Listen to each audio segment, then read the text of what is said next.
नमस्कार, आप देख रहे हैं कशिश न्यूज और आपके साथ मैं हूं दीपक शर्मा। खून पसीना एक करना, खून का प्यासा होना, खून का घूंट पीकर रह जाना, खून पानी हो जाना, खून खौलना, खून पी जाना। आपको लग रहा होगा खून पे ये मुहावरे क्यों सुना रहे हैं। दरअसल हमारा आज का मुद्दा खून ही है। खून पसीने की कमाई से अपने खून के रिश्तों की जान बचाने के लिए कभी अपना खून देकर तो कभी आपात स्थिति में पैसे के बदौलत झारखंड के चाईबासा ब्लड बैंक से खून ने लेकर लोग बीमार परिवार को चढ़ाते हैं। उसके बाद जो होता है उसे जानकर खून का घूंट पीकर रह जाने को मजबूर दिखते हैं। हालांकि ब्लड बैंक की लापरवाही जानने के बाद जिन लोगों का एचआईवी टेस्ट पॉजिटिव आया है उनका तो खून जरूर खौल उठता होगा। मन करता होगा बार बार लापरवाही करने वालों की खून की नदियां बहा दे, पर खून का घूंट पीकर रह जाने के अलावे कोई चारा ही नहीं बचता। एक बार की गलती तो गलती मानी जा सकती है, लेकिन जब बात रक्तदान और खून चढ़ाने की हो तो हर छोटी गलती भी जानलेवा होती है। और ऐसे में बार बार वही गलती हो तो वो गलती नहीं, षड्यंत्र कही जाएगी। और साजिश का खुलासा होने के बाद भी सरकार की चुप्पी सवाल खड़े करती है। आज इसी मुद्दे पर बात करेंगे। खून के साथ खिलवाड़ कौन कर रहा है, कौन जिम्मेदार है जान बचाने के लिए जरूरी खून को जहर बनाने का। हमारे साथ कुछ मेहमान जुड़े हुए हैं, उनसे आपका परिचय करा दें। हमारे साथ विशेषज्ञ के तौर पर डॉक्टर आर के जायसवाल जी जुड़े हुए हैं। डॉक्टर आर के जायसवाल जी, स्वागत है आपका कशिश न्यूज पर। बीजेपी की ओर से पार्टी का पक्ष रखने के लिए दीनदयाल वर्णवाल जी जुड़े हुए हैं और आरजेडी की ओर से पार्टी का पक्ष रखने के लिए कैलाश यादव जी जुड़े हुए हैं। आप दोनों का बहुत बहुत स्वागत है। सबसे पहले तो आर के जायसवाल जी, आपसे हम इस पहलू की तकनीकी जानकारी समझना चाहेंगे कि आखिर एक ब्लड बैंक में इतने सैंपल्स एचआईवी पॉजिटिव कैसे हो सकते हैं कि कई मरीज जो उस ब्लड बैंक से ब्लड लेकर खून चढ़ाकर अपनी जान बचाने की उम्मीद लगाए बैठे थे, अब उनकी जान इस खतरनाक और जानलेवा बीमारी की चपेट में आ गई है। इसके बारे में हम आपसे थोड़ा तकनीकी तौर पर जानना चाहेंगे, ये क्या हो रहा है।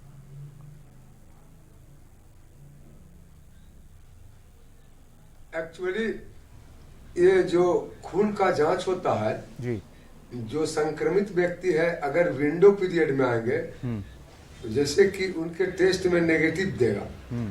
जैसे कि आज वो चूंकि संक्रमण के बारे में आप सभी जानते हैं, यह जो संक्रमण होता है या तो किसी संक्रमित व्यक्ति का निडिल इस्तेमाल करने से हो सकता है या शारीरिक संबंध बनाने से, चूंकि कॉमन है शारीरिक संबंध बना, उससे भी ज्यादा होता है। तो शारीरिक संबंध से जो होता है, मान लिया जाए कोई व्यक्ति आज शारीरिक संबंध किसी से स्थापित किया और वो पहले जो उनका पार्टनर है वो जो है सो संक्रमित है, तो उसके संक्रमण का एक दो या बार उनके साथ कांटेक्ट किया तो हो भी सकता है, नहीं भी हो सकता। अगर उससे संक्रमित हो गया और वह 10 दिन के अंदर फिर वह ब्लड देने के लिए जाता है तो पहले ब्लड बैंक में उसकी जांच होती है। बहुत किस्म की जांच होती है, इसमें एचआईवी का भी जांच होता है, HIV-1 HIV-2, जिसमें इसमें टेस्ट में कई तरह का टेस्ट है। एंटीबॉडी टेस्ट हो जाता है, एंटीबॉडी टेस्ट हो जाता है, न्यूक्लियर एसिड टेस्ट हो जाता है, इलाजा टेस्ट है, PCR टेस्ट है, बहुत किस्म का टेस्ट होता है। लेकिन विंडो पीरियड वह पीरियड होता है कि व्यक्ति आज संक्रमण हुआ और 4 दिन के बाद वो ब्लड देता है, तो अगर उसके ब्लड का टेस्ट करते हैं तो उस समय उसका नेगेटिव होता है जी। लेकिन वह संक्रमित व्यक्ति जो है, चूंकि टेस्ट का लिमिटेशन है कि जब भी टेस्ट होगा तो पॉजिटिव कुछ टेस्ट होगा से 10 या 15 से 30 दिन के अंदर वह रिजल्ट देगा, कुछ जो है सो 30 से 90 दिन के अंदर रिजल्ट देगा कि पॉजिटिव है, संक्रमित है या नहीं है।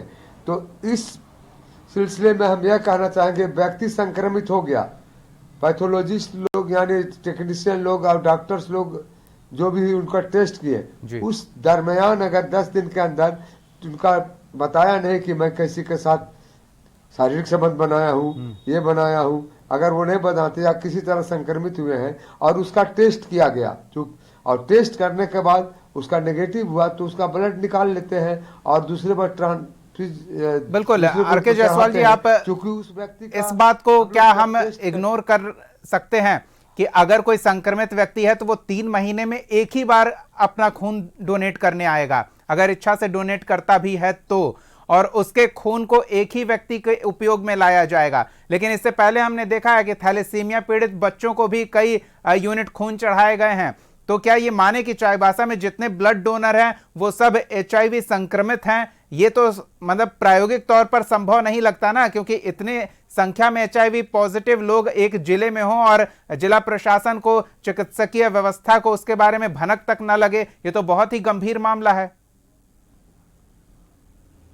हाँ, ये मामला बहुत गंभीर है। जो भी ब्लड देने आता है जी, उनका मैं यही कहूंगा, आज ब्लड टेस्ट होए और फिर बीच में वो किसी से कांटेक्ट नहीं करे, फिर टाइम ड्यूरेशन पड़ जाएगा, और उसके बाद 1 महीना बाद ब्लड टेस्ट करावे तो संभव है कि उसका पॉजिटिविटी या नेगेटिविटी, ये जागरूकता वाली बात हो गई। आरके जायसवाल जी, एक और पहलू हम बस छोटी सी बात है, हम एक और पहलू आपसे तकनीकी तौर पर जान लेना चाहते हैं कि क्या ब्लड जो पाउच में है वो भी कॉन्टैमिनेटेड अपने आप हो सकता है? अगर ये मानकर चलें कि जो डोनर है वो पूरी तरह से स्वस्थ है, तो क्या उसके पाउच का ब्लड भी कॉन्टैमिनेटेड हो सकता है? उसमें किसी की लापरवाही हो सकती है?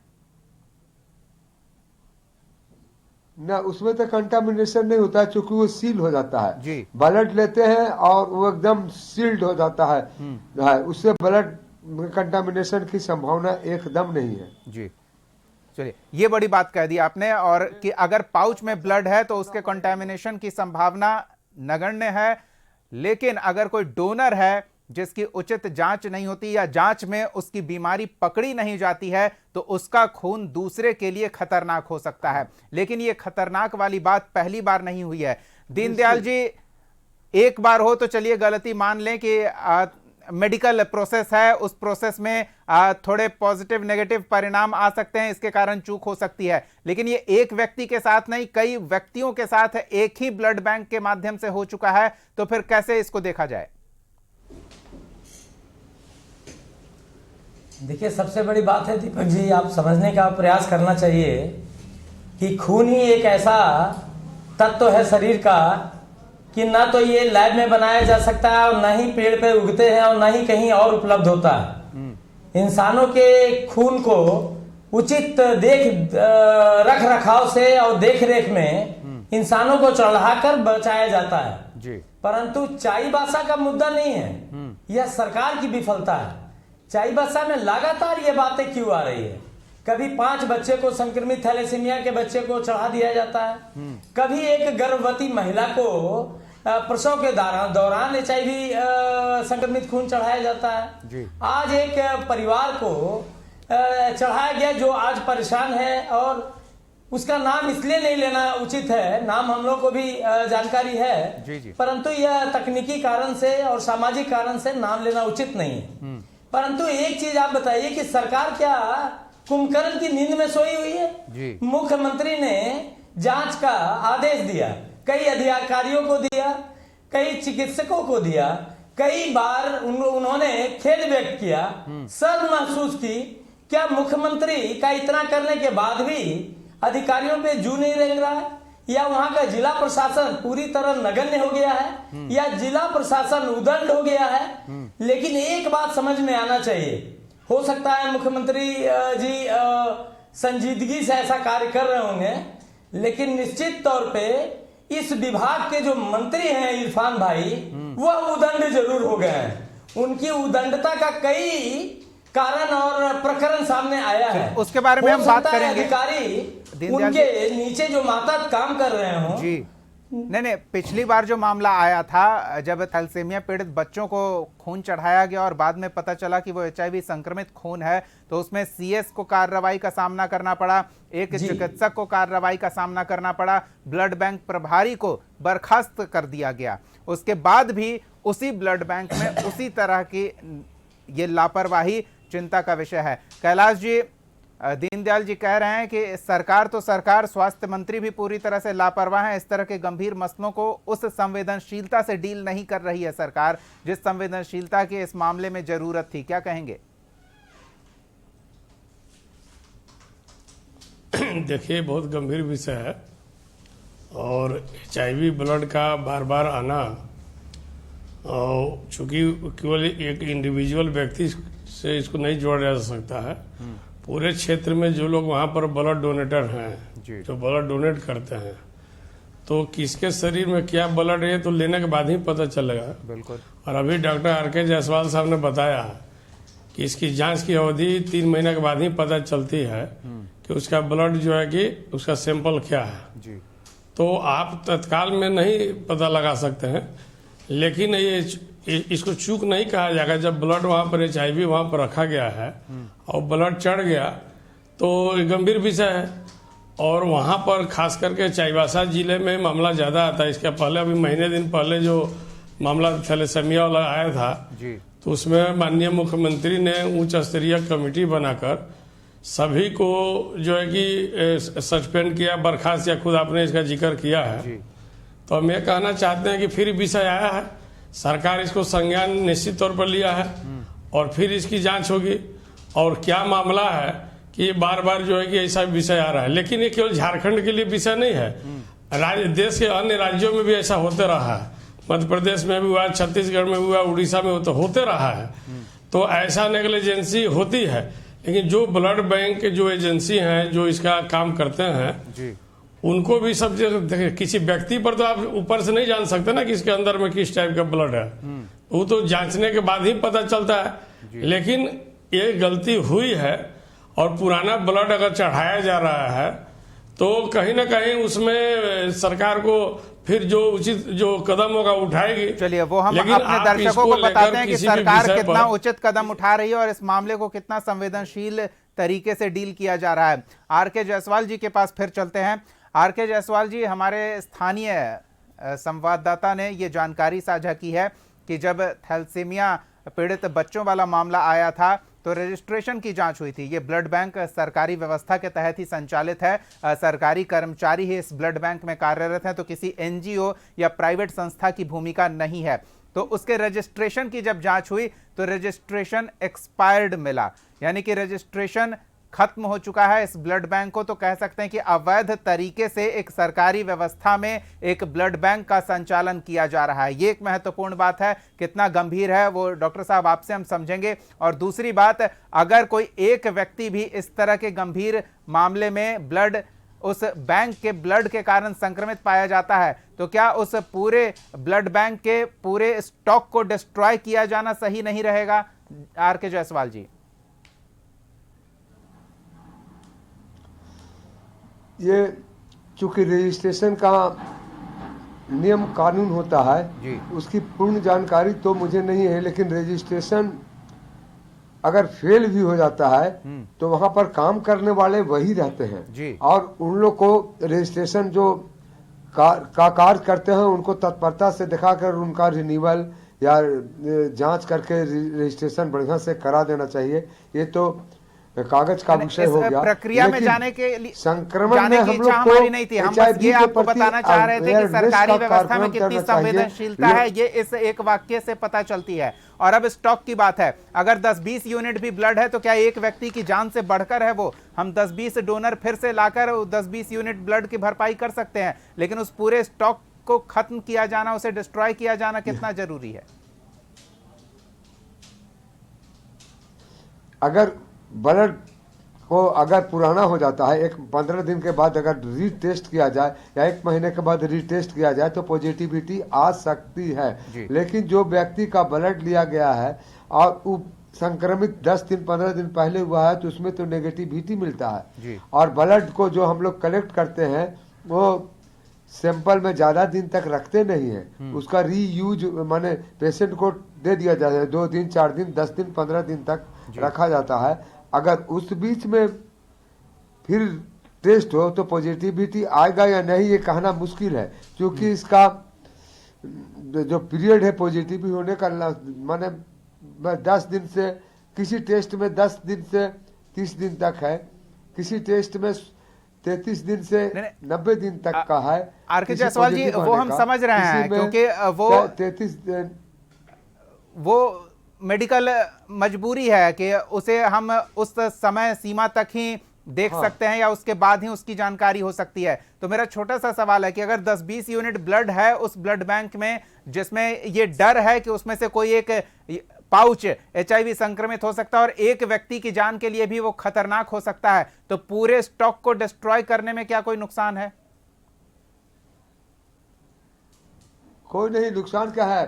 मनुष्य के जीवन से ज्यादा कीमती कुछ तो है नहीं। 20 यूनिट ब्लड, नुकसान क्या? 20-30 यूनिट अगर को डिस्ट्रॉय कर दिया जाए तो इससे कोई नुकसान नहीं है। बिल्कुल। और आगे अगर ब्लड डोनेशन कैंप होता है तो उसका पूरा रिकॉर्ड मेंटेन किया जाए और इस स्तर पर सतर्क रहना चाहिए।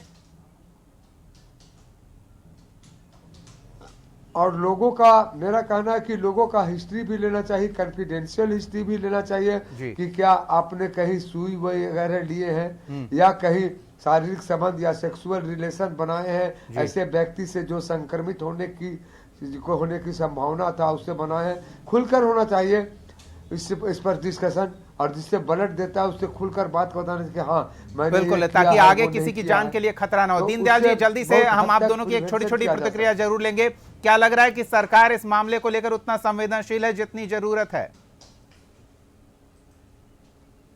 नहीं, बिल्कुल नहीं है। सरकार असंवेदनशील है और सबसे बड़ी बात यह नहीं है, इससे पहले कि कोई और घटना घटे सारे ब्लड को डिस्ट्रॉय करना चाहिए और उन अधिकारियों को सस्पेंड करना चाहिए जिनके कारण के से एक भी जान गई है या एक भी लोग परेशान हैं। ब्लड डोनेट करने वक्त सारी हिस्ट्री लेना चाहिए और ये सरकारी स्तर पे होना चाहिए। मुझे लग रहा है सरकार पूरी तरह संवेदनशील है और स्वास्थ्य मंत्री सिर्फ बयानबाजी में लगे हुए हैं, जबकि उन्हें जिसका उन्हें जिम्मेवारी मिली है उस जिम्मेवारी को निभाना चाहिए। लेकिन उनका तो आप जानते हैं हसोड़ मंत्री के रूप में चर्चित हैं और इसीलिए उनकी चर्चा बाद में हम कर लेंगे। फिर कभी कैलाश यादव जी से जल्दी से छोटी सी प्रतिक्रिया ले लेते हैं। कैलाश यादव जी, संवेदनशीलता नहीं दिख रही है, डॉक्टर RK जायसवाल ने भी सुझाव दिया है, तो पूरी प्रक्रिया एक कर्मचारी की लापरवाही कहें या डोनर की अनभिज्ञता कहें, इस तरह का गंभीर मामला हो गया है। तो क्या लगता है कि एक छोटे कर्मी और एक रक्तदाता, वो अच्छे नियत से रक्त दे रहा है, शायद वो भी नहीं पता उसे कि वो भी संक्रमित है, तो इन दोनों की गलती के लिए सरकार पर उंगली उठ रही है, क्या कदम उठाया जाना चाहिए, क्या कहेंगे? नहीं, ये बिल्कुल अनुचित है। अभी पिछले महीने जो थैलेसेमिया का मामला आया था जिसमें HIV ब्लड, तो सरकार पहले जान बचाने के लिए जल्दी कर ब्लड को हटवाया, फिर अभी उसकी जांच कमेटी चल ही रही है सारा चीज, तब तक नया मामला आया है जी। तो बीजेपी का काम है, बीजेपी के पास तो कोई काम है नहीं आरोप लगाने के अलावा। इरफान जी नौजवान मंत्री हैं और ऊर्जावान मंत्री हैं, अपने भी डॉक्टर हैं, तो उनको पता है कि इस विषय में क्या हो सकता है। दूसरा है कि आप उंगली उठा रहे हैं, आपका भी सामाजिक दायित्व बनता है कि इस विषय में कैसे हम लोग जो है कि मिलजुल के काम करें, और निश्चित तौर पर जिसकी सामाजिक दायित्व का और राजनीतिक दायित्व का वो निर्वहन कर रहे हैं, सरकार की ओर उंगली उठाकर सरकार को जगाकर प्रयास कर रहे हैं कि इस तरह के मामले आगे ना आए। बहुत बहुत धन्यवाद कैलाश यादव जी, समय की बाध्यता है, हम थोड़ी और बातचीत करते हैं लेकिन मजबूरी है। दीनदयाल बरनवाल जी, आपका भी धन्यवाद। RK जायसवाल जी, आपका भी बहुत बहुत धन्यवाद समय देने के लिए, तकनीकी पहलुओं से हमारे दर्शकों को रूबरू कराने के लिए। तो हम उम्मीद करते हैं कि आगे किसी का खून किसी के जान बचाने के काम आएगा, किसी के लिए जहर साबित नहीं होगा, ये पूरी व्यवस्था मिलकर सुनिश्चित करे। आज के मुद्दे में फिलहाल इतना ही, अगले बार एक और मुद्दे के साथ हम फिर मिलेंगे, तब तक के लिए देखते रहिए कशिश न्यूज।